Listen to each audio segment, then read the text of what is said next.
Okay, Assalamualaikum warahmatullahi wabarakatuh. The Honorable our lecturer, Miss Mutmainah MPD, and all my viewers. How are you doing, guys? I hope all of you are doing well. So, we are from Group 1. We would like to discuss about Chapter 1 with the title, The Key Issues in SLA, Second Language and Second Language Acquisition. So, before that, we would like to introduce ourselves. My name is Mahran Abdi Maros, and my partners Marizka Rimadhona, Widya Karamina, Ayu Mahesti, Rahma Hapsari, and Linia. So check it out. SLA, Second Language Acquisition, is a complex process that involving many interrelated factors. So what is Second Language Acquisition?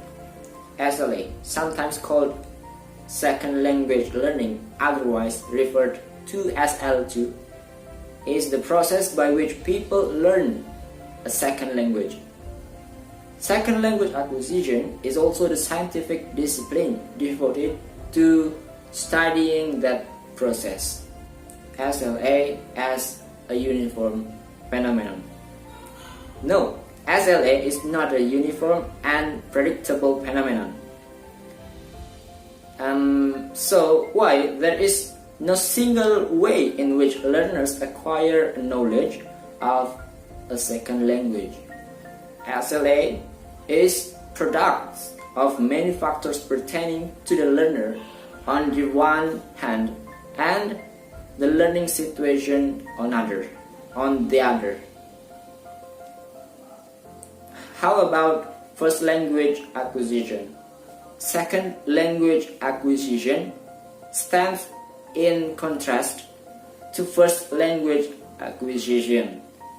It is the study of how learners learn an additional language after they have acquired their mother tongue. How about foreign language acquisition? In second language acquisition is not intended to contrast with foreign language acquisition, my friends. SLA is used as a general term that embraces both untutored and then tutored. It is, however, an open question whether the way in which acquisition proceeds in these different situations is the same or different. Now, the centrality of syntax and morphology in SLA refers to all the aspects of language that the language learner needs to be a master. However, the focus has been on how L2 learners acquire grammatical subsystems such as negatives or interrogatives, or grammatical morphemes such as the plural with S or definite and indefinite articles. Research has tended to ignore other levels. A little is known about L2 phonology, but almost nothing about the acquisition of lexis. Well, there are many issues in SLA. According to Alice, 1989 has raised these 5 important issues that later have been organized into a coherent framework in SLA. The issues are: first, situational factors, linguistic input, learner differences, learner processes, and then linguistic output.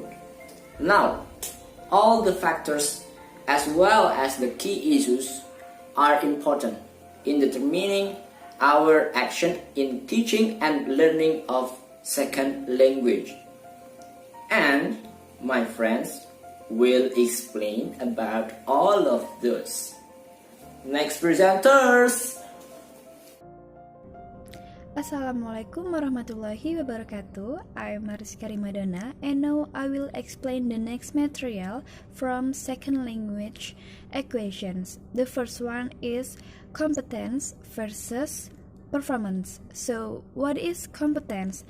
Competence is the mental representations of linguistic rules which constitute the speaker hearer's internalized grammar. And performance is the comprehensions and productions of language.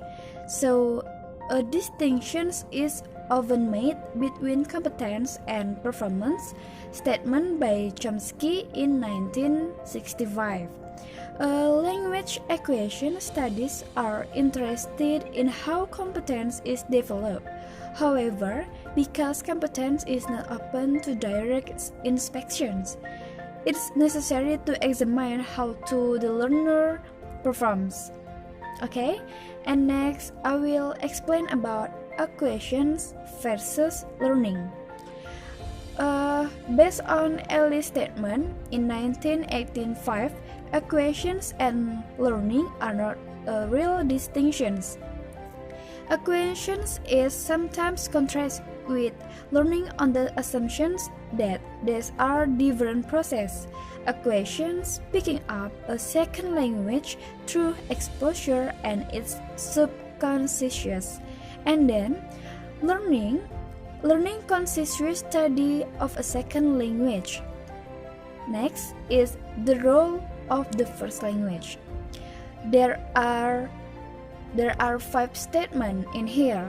The first one is there was a strong assumption that most of difficulties facing the second language learner were imposed by his or her first language.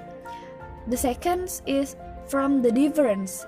The differences between first language and also second language. The learners from first language knowledge would interfere with the second language. And then similarities between first language and also second language. The learner's first language knowledge aid second language learning. Next, this process is called language transfer. And the last is the study of this difference is called constructive analysis. Thank you. Assalamualaikum warahmatullahi wabarakatuh. My name is Widya Karamina. I'm from PPI 4. So today I would like to tell you about a natural route of development and contextual variation in language, learner language. A natural route of development, and if so, what it consists of. A related issue was whether the route of development in one acquisition match that of second language acquisition. This issue became known as the L2L1 hypothesis. The L2L1 hypothesis was investigated in 2 different ways. One was through the analysis of learners' errors. Samples of learner language were collected and then examined in order to discover the different types of error that learners made. The second way in which the L2L1 hypothesis was examined was in longitudinal studies of L2 learners. A number of longitudinal studies L1 acquisition had already taken place, so there was a basis for comparison. Contextual variation in language, learner language. Errors are an important source of information about second language acquisition because they demonstrate conclusively that learners do not simply memorize target language rules and then reproduce them in their own utterance. They indicate that learners construct their own rules on the basis of input data, and that in some instance at least these rules differ from those of the target language. The existence of errors in language, learner language, however, is only of interest if they can be shown to be systematic, that is, that their occurrence is in some way regular. One of the major problems of investigating second language acquisition is that learner errors are not systematic in any simple way. There are two types of contextual variation. The first is language learner. Language varies according to the situational context, that is, learners use their knowledge of the L2 differently in different situations. For example, when learners are under pressure to communicate instantly, they will not have time to maximize their existing knowledge and are likely to produce errors that would not occur have the opportunity to monitor that their output more carefully. The second is language learner. Language also varies according to the language context. There is learners produce error is one type of sentence but not in another. For example, errors in the third person singular of the English present simple tense may not occur in sentence consisting of a single clause. For example, he buys her a bunch of flowers, but may occur regularly in the second clauses of complex sentence. He visits her every day and buy her a bunch of flowers. A full account of contextual variability needs to consider both types. Okay, I think enough for my presentation. Thank you for attention. Wassalamualaikum warahmatullahi wabarakatuh. Okay, my name is Ayu Mahesti. I will present the next material. Individual learners' differences.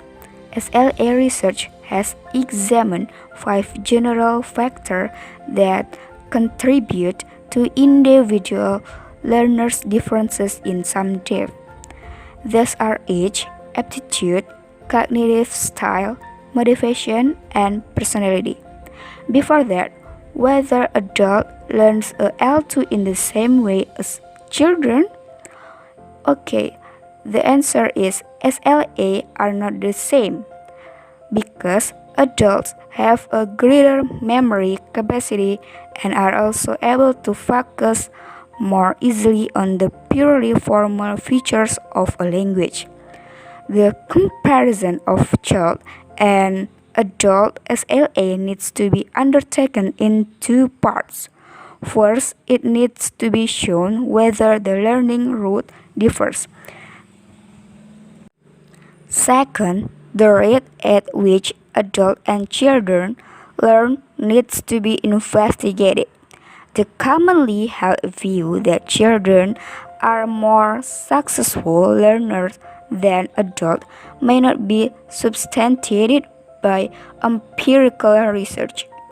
It is possible, therefore, that differences exist with regard to both route and rate of learning.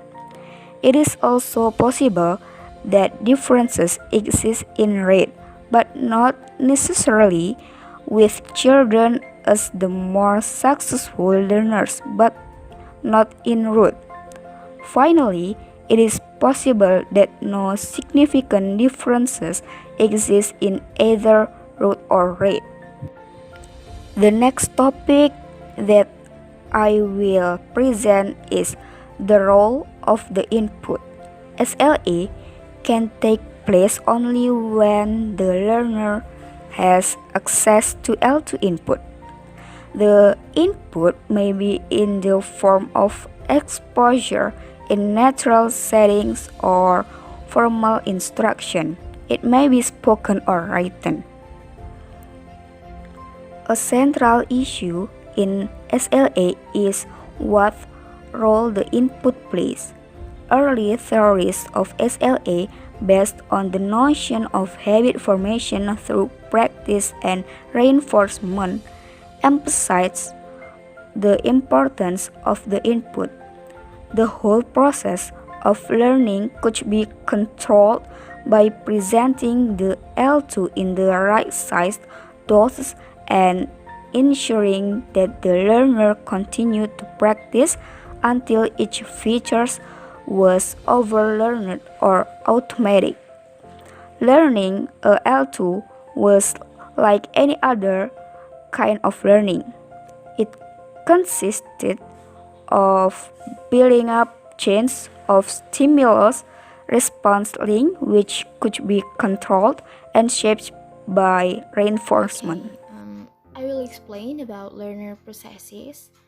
Learner processes could be divided into two, which are cognitive and linguistic strategies.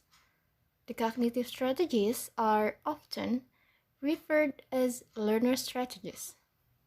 Tarrant divided or distinguishes the learner strategies into three parts, which are learning strategies, production strategies, as well as communication strategies.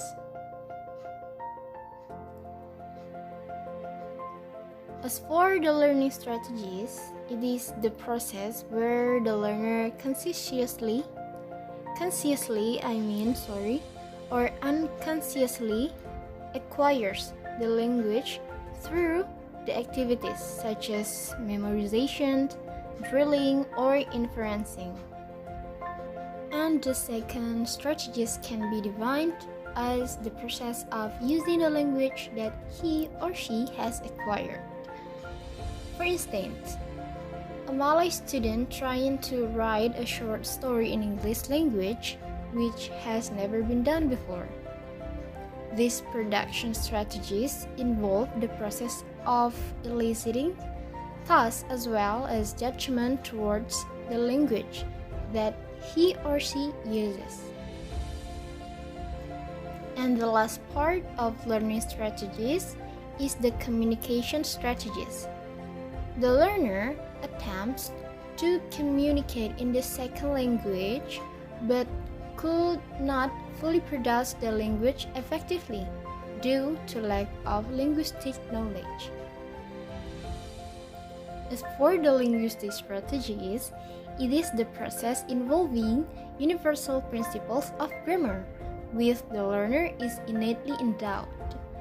Chomsky claims that language acquisition is primarily the result of mental mechanisms that are specifically linguistic.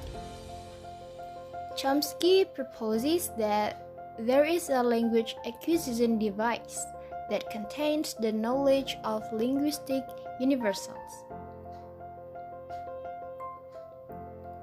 Since natural languages consist of highly abstract and complex rules, it is difficult for a learner to acquire certain languages, without the innate principles that comprise universal grammar or UG. So, in Chomsky's language acquisition device, it operates in L1 acquisition. Recently, it has been explored as the universal hypothesis, which is the universal hypothesis states that L2 learners find it easier to learn core rules than language-specific rules.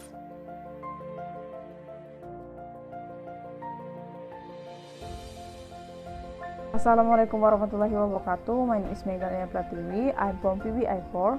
Okay, today I would like to talk about the role of formal interaction, and then I will describe about the effect the interaction has on the road of learning and the effect it has on road of learning. From the teacher point of view, the role formal interaction plays in second language is very important. The study of formal interaction suggests that it does not change the development of natural routes or learning sequences. Formal interaction can improve all learners who receive formal interaction can learn restart than those we don't know, although L2 knowledge that come from formal interaction is not immediately become useful once students have had the opportunity to use L2 in this type of communication, formal interaction can have a strong daily effect, process regardless of the formal order, pacing the learner sequences. It can improve SLA by speeding up the role process. Students who receive formal messages can learn faster than those who wouldn't. The experience of classroom learning adds to this. Even if L2 knowledge that comes from formal interaction is not immediately available for use is spontaneous conversation in the bracket a fairly calm experience. It immediately becomes useful once the learner has had opportunity to use L2 in this type of communication. Formal teaching can have a strong daily effect. There is also some research showing that formal interaction speed ups SLA. Fundamental the role is SLA, a controversial area that is the subject of much speculation. Okay, I think that's all. Wassalamualaikum warahmatullahi wabarakatuh.